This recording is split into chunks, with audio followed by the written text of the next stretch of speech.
So good morning. It's good to see you.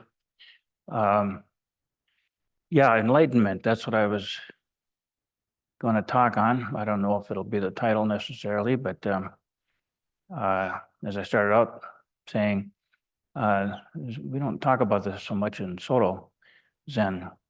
It's more of a perhaps a Rinzai term. Well, I don't know, it's no more than Soto, I guess, or a Buddhist term in general. But thought I'd say a little bit about that today. This matter of enlightenment. I first got acquainted with this many years ago when I was just a boy, 7, possibly 8, when my oldest brother was off to college, and he must have taken a course or something, or else just through his reading, perhaps. He came upon Buddhism, and so he told me, about the life of the Buddha and all of that he was a prince, etc. And that was all very interesting. But there were these two things that he mentioned and he was kind of intrigued by. And I certainly was, at least the first one was this notion of no self. That's how it was put. Many years later, I realized it was one of the teachings of the Buddha, no self, but I came to realize that actually the Buddha never taught that, not directly. What the Buddha taught is that whatever you hold up as self, that is not self, whatever you put there. Even something like my mind or my life, let alone objects or various beliefs or anything of that sort, concepts. That's not self. And but he didn't teach that there's no self. But over the centuries, going through various cultures, languages, whatever, it got expressed that way as no self, that the Buddha taught there's no self. That the Buddha taught, well, not directly addressing it, I don't suppose, but it's an extreme. And this teaching is about the avoidance of extremes. And I would certainly to say no self, that there's no self. And I thought that was so strange as a boy when I was hearing that. I couldn't figure that out at all. And very strange. So it kind of intrigued me for quite a bit, held me for a long time, gripped my mind, even as I got into my early adult years. But I thought it was so strange because, like many people that make this observation, well, when I go and look in the mirror, there I am. What do you mean no self? But of course, it's not referring to that at all. It's referring, I'll just mention this, but it's referring to something that doesn't change. And whatever you hold there, whatever you put there, whether it's a physical object or even a thought or a feeling, that's not self, because whatever it is, you can't even imagine something you could put there that doesn't exhibit change, coming and going. And but that's beside. But this other thing that the Buddha said, this is what I wanted to kind of look at today. That kind of gripped me as well, and my brother. And I could see he found this rather intriguing. I don't know that this gripped me quite as much as a boy, but it was certainly interesting enough, just introducing me to this notion, and that's what it would have been, but just a notion, an idea, a word, concept of enlightenment. I think a very distant third that I was picking up from my brother's exposure to Buddhism was also this word, this concept of nirvana, but that didn't quite grip me so much as a kid. But enlightenment, yeah, what is that? But it sounded like the one who's enlightened. Well, maybe it sounded to me at that time like somebody who knows everything. You understand everything. Nothing left to figure out. Something along those lines, which aren't exactly wrong, but they're not correct in the way that I would have been imagining it at that time, or that most of us perhaps would imagine now.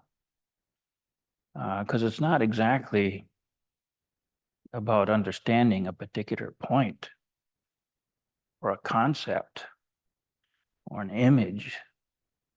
It isn't anything like that at all. And because we don't realize what we might be thinking of, or if we hear that word, if we could search deeply, quiet our minds, and then just search deeply what's going on in our mind, if we contemplate a word like that, it would seem like you're reaching for something, trying to grip something there. And enlightenment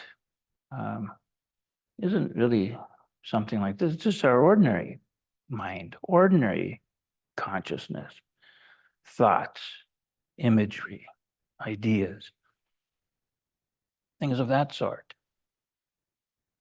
And very few of us will keep ourselves there, bring ourselves back to, just remind yourself of that if you ever consider that, what that term enlightenment is referring to.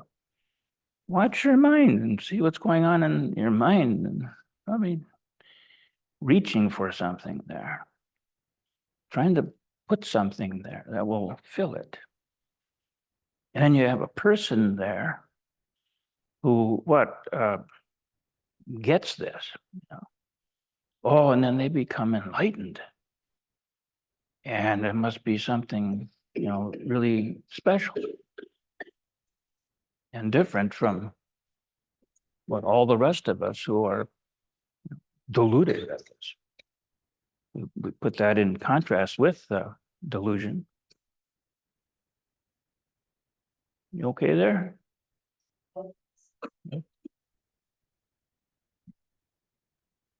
So we have a lot of confusion about this term, enlightenment. And that's what I want to look at today. We might think that today we don't have a lot of this enlightenment. Pretty much, maybe we think it's possible, it certainly looks this way, that we're all pretty much confused. And we're not awake to what's going on. So it seems, with all of our fighting, arguing, holding to different beliefs and things that we might have, and we fight and we argue, and we hold up one thing or another, saying, "Well, this is right. This is what you should believe. This is what we should pass as our laws here, and have everybody recite these commandments or verses or whatever they might be, because these people believe that this would be right, this would be good." Perhaps many of them would honestly think that, and are puzzled when anybody would object to something like that. But other people do object, and they see things in a completely different way. And they would like to have their views dominate and kind of control whatever might be going on. And we go on about this. Well, it isn't just with religious views or something like that. I mean, we have political views, and also we don't do this just one-on-one or in small groups. We do this as nations, fighting against each other. We look at what's going on in the Middle East, what's seems like my whole lifetime it's been going on in the Middle East, just a hotbed of fighting and arguing and well, tearing each other apart as much as possible and to destroy and to conquer and to take over this and that. But it isn't just in the Middle East. We have China looking at Taiwan with covetous eyes, wanting that, well, this is ours. This is our place. We own it, and they want to take it back. And of course, what Russia is doing in Ukraine,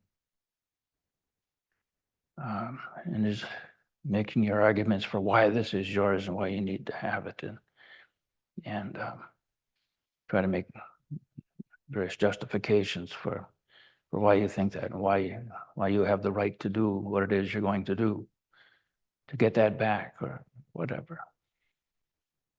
And so this is what seems to be going on in the world today. Just a lot of confusion. It's like we don't understand what's taking place here, what's going on. And it certainly seems this way. But what do you suppose the problem is there? Would this seem like this is acting out of enlightenment? Whatever enlightenment is, whatever you might imagine it to be, that's the way we carry on en masse. I mean, nearly all of us, one way or another, in big ways or small ways, in our personal lives, whatever, how we interact with others or with the environment, and we feel like we can exploit this or exploit that, and or we participate in huge systems that make it almost impossible not to join these big systems that exploit this or that or whatever. It's just endless with us, human beings. Does this seem like enlightenment? And what about this matter of being enlightened? Can anybody achieve this? And what would it be? Do you have any idea of what's required here for enlightenment? Anybody want to offer something? Yeah, man. What's that? Not living under extreme views. Yeah. Excellent. Very good. Doesn't quite reach far enough, but but no, that's right. You're on the track there. It's not just extreme views. How are you going to determine what's an extreme view? All of them? Yes. Pretty much, yeah. This is it. And Suzuki Roshi, in the opening of Zen Mind, Beginner's Mind, where he says, how was it? He said, yeah, people find Zen practice difficult, but they generally don't understand why. It's not difficult because it's difficult to sit in the cross-legged position. Now, I no longer sit in the cross-legged position, but if I can get on the floor, and which I can do, I can get into the crowd, not the full lotus or anything, but Burmese posture. But it's not really difficult to do. The reason I don't do it anymore is because when I sit that way, my knees keep popping out on me and my various joints and things, and I have it, and not just in my shoulders as well, trying to get up from the floor. And as I'm getting older and older, that's getting more and more difficult for me. And I think for my general overall physical health, it's probably not so helpful. So I've finally resorted to sitting in a chair. And other people might have other kinds of infirmities and that might seem to make it difficult, to get into a cross-legged posture, and that might be the case. But apart from those sorts of things, generally that's not what's so difficult about it. we can at least settle down, get into some kind of a composed posture and sitting upright. That would be pretty good. But he said there's a misunderstanding as to why Zen practice is difficult. It's not for that reason. But he said it's also, not because it's difficult to achieve enlightenment, to reach enlightenment. And that might seem a little odd, but then why do so few of us seem to wake up, seem to be enlightened, if it's not so difficult? And you've already tasted enlightenment, no doubt, in the course of your life many times, though you probably missed it, till you realize just what it is. But that's not difficult today. What's difficult, he said, and this is why you miss it, he said it's difficult to relinquish your views. To just, well, what he says is it's difficult to purify your mind. But that's what he's referring to. Purify your mind. Of what? Well, held views. And not just extreme views. We can argue about whether this is an extreme view or that. We're back to fighting, holding a view that, well, this isn't an extreme view. What do you mean? And there we are. And that's the problem, you see. It is holding views. This is it. This is what is difficult for us. The most difficult thing. Because other kinds of things, even remarkable things, are accessible to people. Great musicians or sports figures, whatever. Various things like that. We can achieve remarkable things as human beings. But what is, even things that might be seemingly difficult, but doable. But the one thing that is available to us all is you don't have to have a particular talent for it, I don't think, but you need to be aware. That's what why I'm talking on this now, to alert you to this, that you need to be watching your mind, I often say, but be aware of what's taking place in your mind. And this isn't about then doing something about that. Thinking, oh, I'm running away with this idea, this belief, trying to push it on other people. And it isn't that so much to correct yourself or to scold yourself if you realize, well, I'm doing something, quote, wrong. It's just the doing that's going on.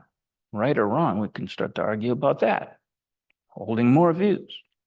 That's how usually we're caught with everything. We just caught.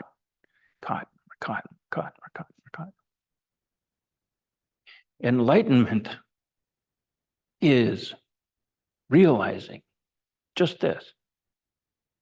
And that's not even difficult to spell out. And as I just did here. And Suzuki kind of alluded to it when he said it's not that difficult to, realize enlightenment. But you realize it, because we can realize it conceptually. It can be spelled out conceptually. But this other thing, purifying your mind, we can have an idea of that too. And if you have an idea of that, now you're probably thinking this is about tossing out ideas, something like that. Or living without any ideas at all. You just sort of, walking down the road of life, bumping into everything? I mean, it's not that either. It is just a matter of seeing, watching your mind, even the idea of your, or my mind, or me, or something like this. But see how this is being employed. And it's not a matter of that, well, don't ever use the term like that or a thought like that. Or no, to function as human beings on this planet and with each other and the environment and all of this, we need to have ideas and even hold views, but loosely, lightly, meaning that we don't hold them as if this is the truth. This is reality. And if you don't agree with me on this point, I'm in a fight or something. That is delusion. That's utter delusion. And enlightenment is nothing more than realizing that. And realizing that in such a way that in this moment, maybe you can act or speak in a way that isn't involved with holding a point or selling a point or trying to get this across as if it were something for people to now pick up and grip. It's like in this talk here, you might be getting ideas from what I'm saying, and that's perfectly fine. It's normal. But I would caution you, don't grip these things or carry on as if somehow whatever you might put together from what I'm saying here, that now, oh, this is the truth then. Or that this is the truth that Steve believes. Something like that. I don't know what those things would be. To the extent I find myself holding something maybe a little too tightly now, starting to form into an actual thing here for me. This is what I've learned over 40-something years now of understanding this, that this is what it is to be avoided. And after the many decades now, and still haven't perfected this thing. But it is a matter of watching your mind and realizing when you're getting caught. Because to hold a view, to grip a view, is the view itself is delusional. It is the belief that there's something real here that I have to work with and manipulate or control or project or use or destroy or any number of things. That's where we, and if we act on it, if we believe that, we think that this is what we need to be doing. This is living out of delusion. This is living out of pain and confusion. This is going to set you up to bump into certainly other people, but even other ideas or concepts or objects of various kinds. And it is a difficult life. And most of us seem to be caught up in this. And yet we all have the capacity to learn to stop, to realize what we're doing. And in most cases, right there, just see if you can just set it down. In other cases, maybe you can use it momentarily, temporarily in this limited way. Might be helpful for somebody or for you. But then set it down. But to carry on as if you think, well, yeah, that's the way the world is. It involves that sort of thing. No, not really. The world isn't any particular way at all. It is just simply this, thus, coming up constantly, looking like it's this, looking like it's that, looking like there's things coming and going. But there actually isn't anything that's persisting. Those things that would be coming and going in the way that we naively think, this is self. These are selves, imagined selves. Put it this way, that these would have to be selves. But the Buddha, that other strange teaching that I found so intriguing early on, was that these selves would have to be things that don't change. Well, you might think, well, because if in the least bit they begin to change, now they're not themselves, they're something else now. So we don't find the thing that doesn't change. That's why the Buddha says it's not self, whatever you might try to put there. You can do this as an exercise in your own mind. Doesn't have to be physical stuff either. ideas, thoughts, beliefs.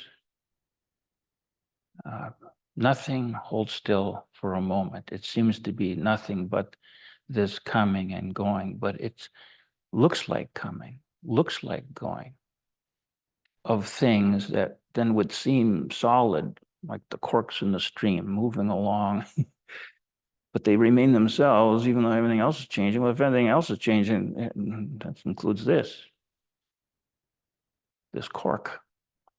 So we label something a cork or a cushion, or a cup, or myself. We give each other names, and these are useful things to do. They're handy. It's not that they're bad or wrong, even. In limited ways, they're very functional. And so it isn't like we destroy these things. They can also be used in ways that are very harmful and hurtful, but they can also be very helpful and useful in many ways. So it isn't like to destroy the world of conceptuality. And that would be really quite foolish and not helpful at all. But what we can learn to do is to not be gripped by the things that we otherwise are could be holding to or identifying with, or I got to get that, or I want to get rid of this.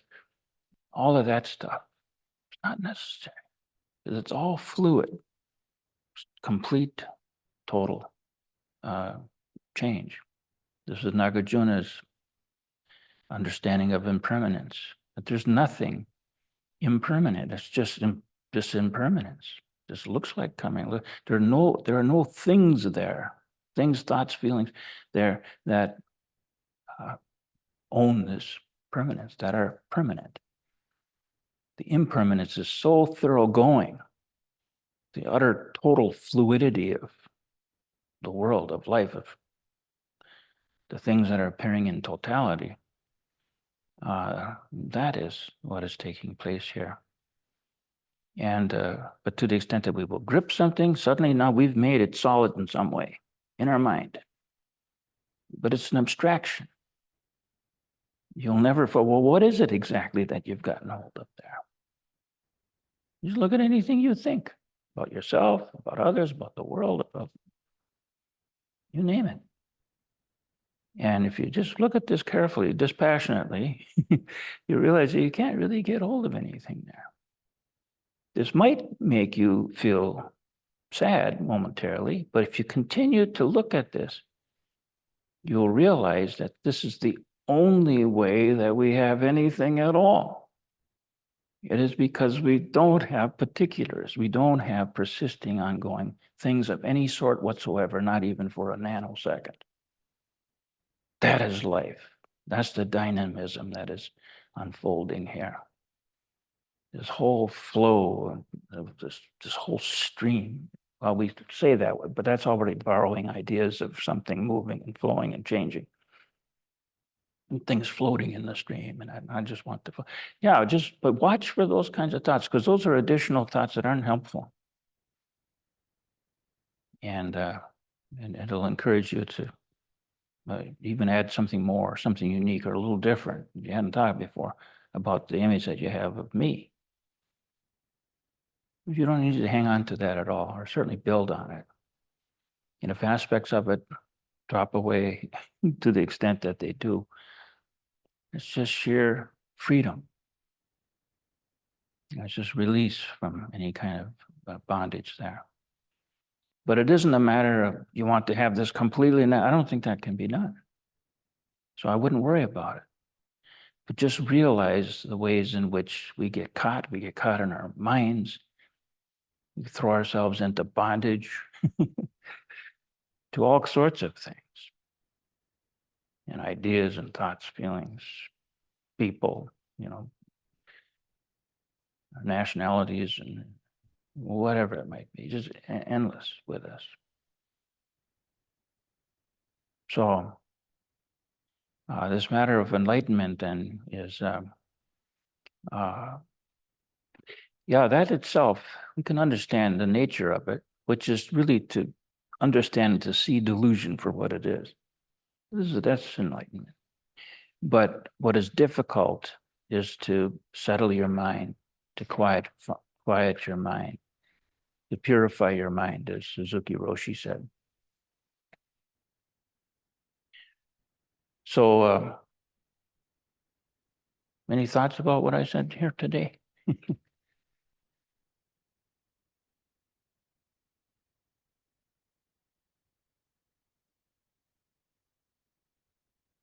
Yeah, I got some. Oh, yes. Getting used to this is one of the things. I didn't hear you. Anyway. Yeah. I've always enjoyed cooking. Yes. And you're a good cook. And one of the things that I noticed that would happen when I was cooking, it would be, I'm not cooking anymore. Things are just coming together, so to speak. Yeah. So if you have the oatmeal out and you cooked it 4 or 5 times, you don't need a recipe anymore. And then all of a sudden you put something different in there that you had no idea you were going to, but it was on the shelf or it was right in front of you in some way. Yeah. And I've always might have been to have a very similar feeling when I come to meditate in the morning. There's a bowing at the door and a bowing at my cushion, but pretty soon those aren't so much me bowing, it's just bowing, but bowing is bowing at the cushion, something like that. Yeah. Yeah, but it still, we can maintain about the awareness, even though we're not really consciously thinking of it or controlling it in any way or whatever. We just, in other words, just kind of maintain a general presence with all of this. Yeah, because it's easy for us then to start doing things automatically and then our mind is somewhere else. But we can also learn with the practice, but also just keep your mind right here. And we don't have to think about bowing or that I'm bowing or, we have that expression too. It's a Japanese version of something that I think was actually English, but it was just itadakimasu. It's just we are eating now. But that's sort of like, and then we can make that into something holy and, and we'll easily do that with things, but we can just go ahead and do it. The whole point really is just to be aware in this moment. Now you're about to eat, just be aware we're eating. So we can do little things like that to remind us, but then we can make those into things as well, So there's no real point here for us to get to. We'll still wander off, into heading toward one extreme or another. But it is matter. In the end, what it is we're practicing is awareness and just ongoing awareness without the object and then without the subject. So, but that's what this is. And it's not a matter of bringing it to perfection or anything like that. Just continue to practice, So, did I add anything to that?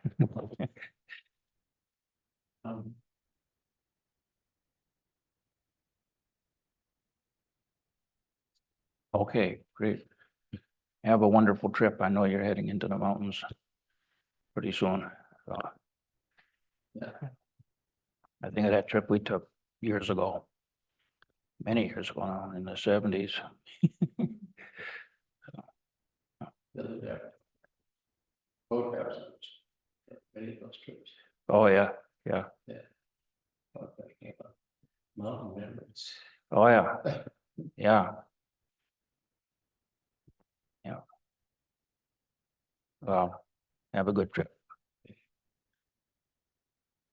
Yes. Yeah, Mike. Yes, you said that enlightenment was seeing delusion. I'm just wondering why you can't see enlightenment. Why is it that it's sort of stated in a negative form. Yeah, well, I wouldn't say it was in a Opposite. negative form, but Well, in terms of its opposite. yeah, well, yes. And that's an excellent question, Mike. Yeah, thanks for bringing that up.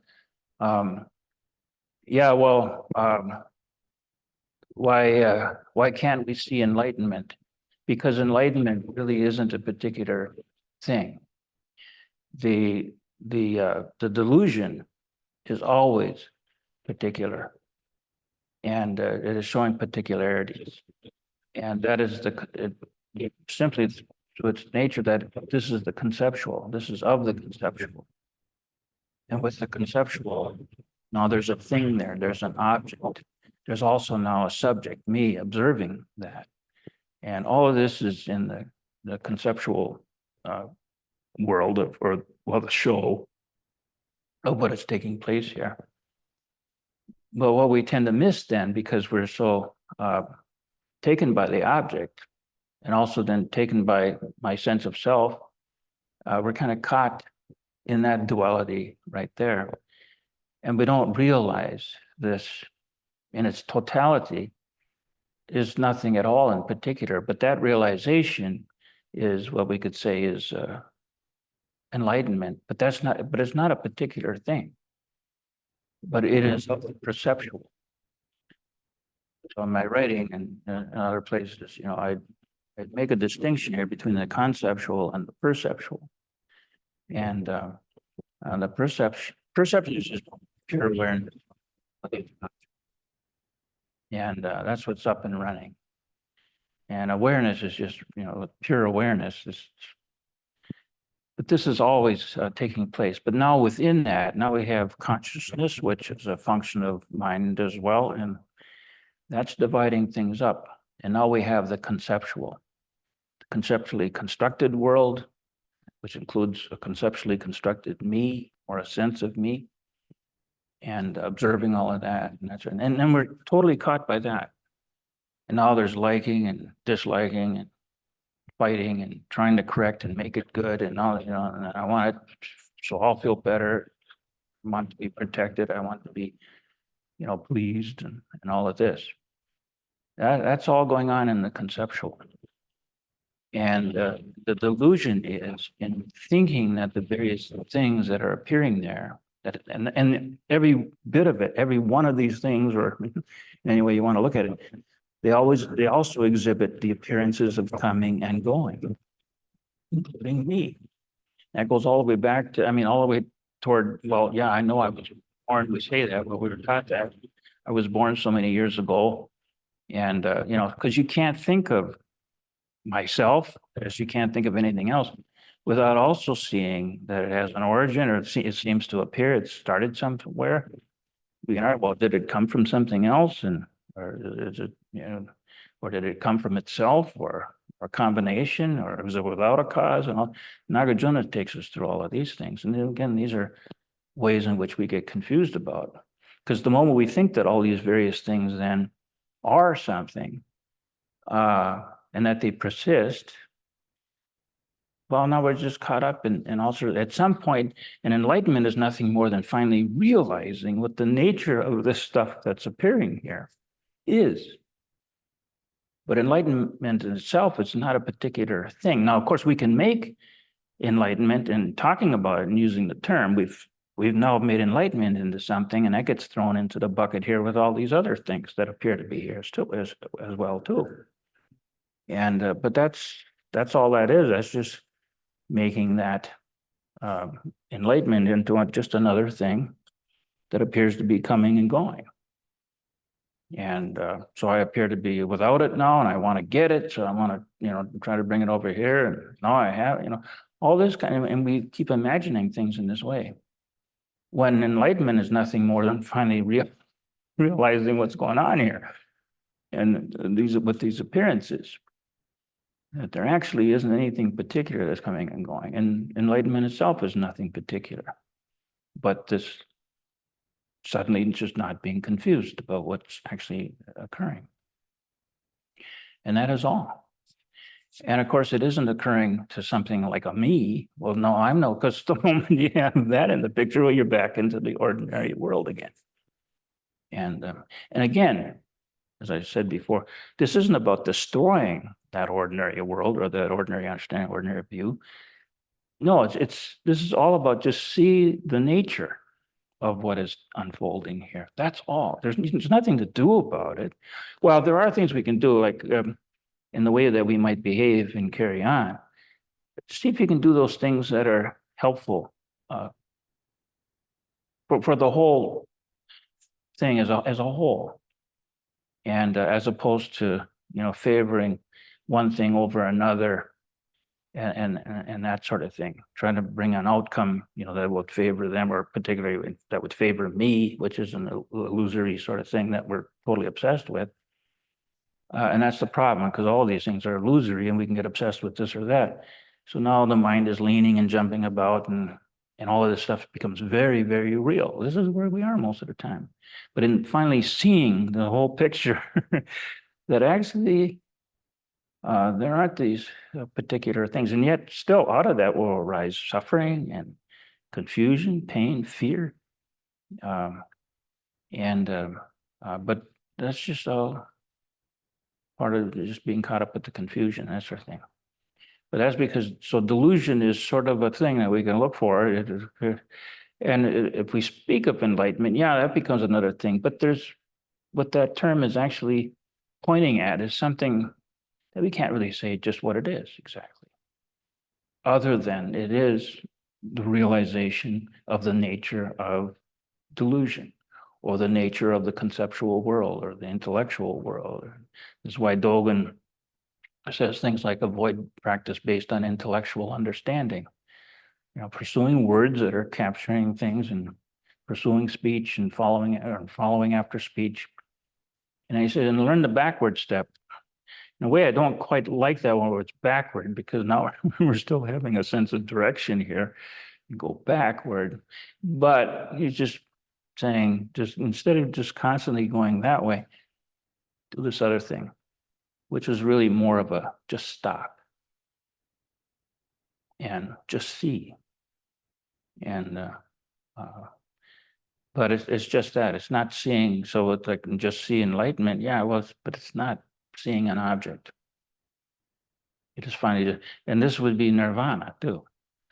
Nirvana isn't a place or a thing, or we will make it into some by saying nirvana. All of a sudden, now we got a thing. But to realize this, this is what's being lived out, and this is being lived in spite of yourself. This is what's being lived out. We're already in the middle of it. We're in the middle of this enlightenment, this nirvana. Because here it is in totality, but this is all in totality, which isn't showing any particular objects at all, other than as illusory. But that's the functioning of consciousness that gives us all these various things here. It breaks it all up into various objects, including the subject. So I don't know, did that help at all, Mike? I'm not sure. I think I'm talking about experiencing enlightenment directly, not as a concept.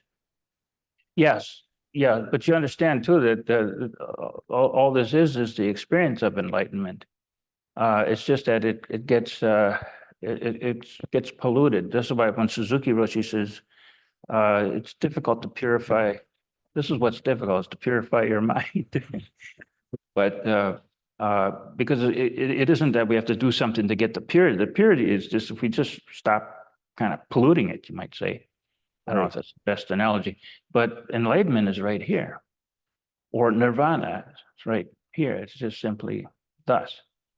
And again, I don't know that we can get to such a thing in its purity or whatever to master all of this. And that's beside the point. Besides that's a diluted way of thinking in the first place. It's just, but the world is unfolding in just this very way. And it's a matter either we understand its nature or we don't. And that's all there is to it. But one is enlightenment, the other is delusion. Well, yeah, but The moment we do that, now we're over here in the realm of delusion. On the other hand, what do we do? Go over here? No, there's nothing to say. I'm working on a book right now that I don't know if I'm going to get it done or not.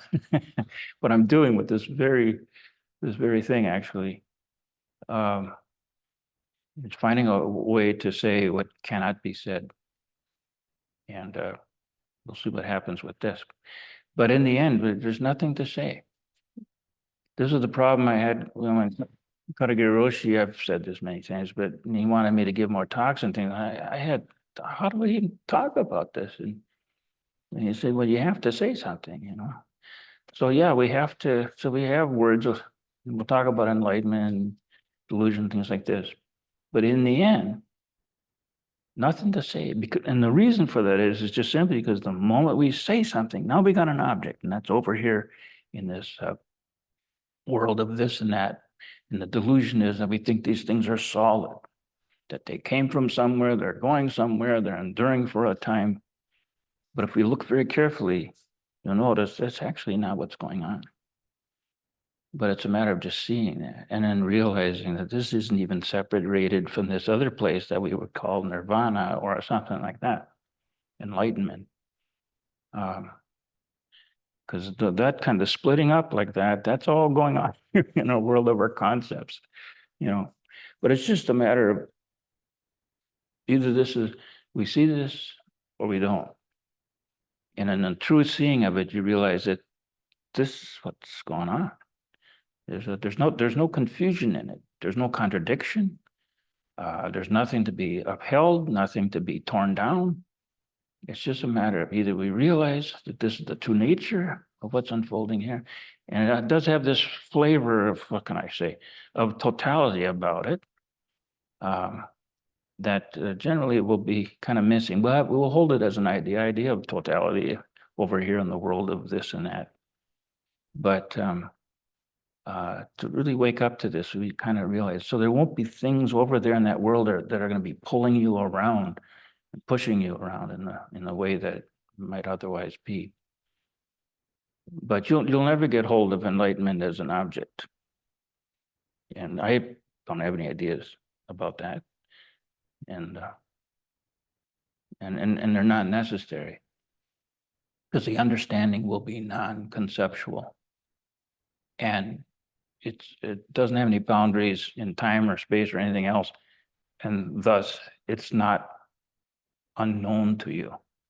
It's not unavailable to any of you, any of us. It's just a matter of finding it. But you just realize that your sense of self won't be in that picture, but you won't miss it. Don't worry. Of course, then your sense of self will be back, and that's fine, because that's its nature to appear, like other sorts of things, constantly coming and going and appearing, that sort of thing.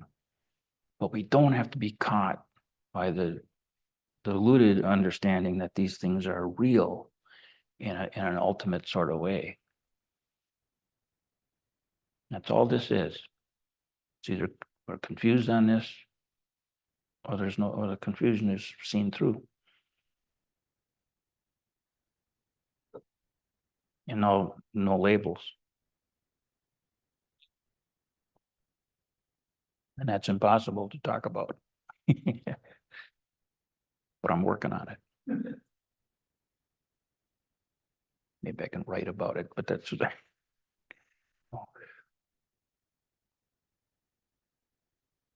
but I'm trying to make what I've sort of said here now, I'm trying to clarify it and get it into a book form, maybe. We'll see. I don't know. I'm getting old. I don't know how much time I have left here. Anything else?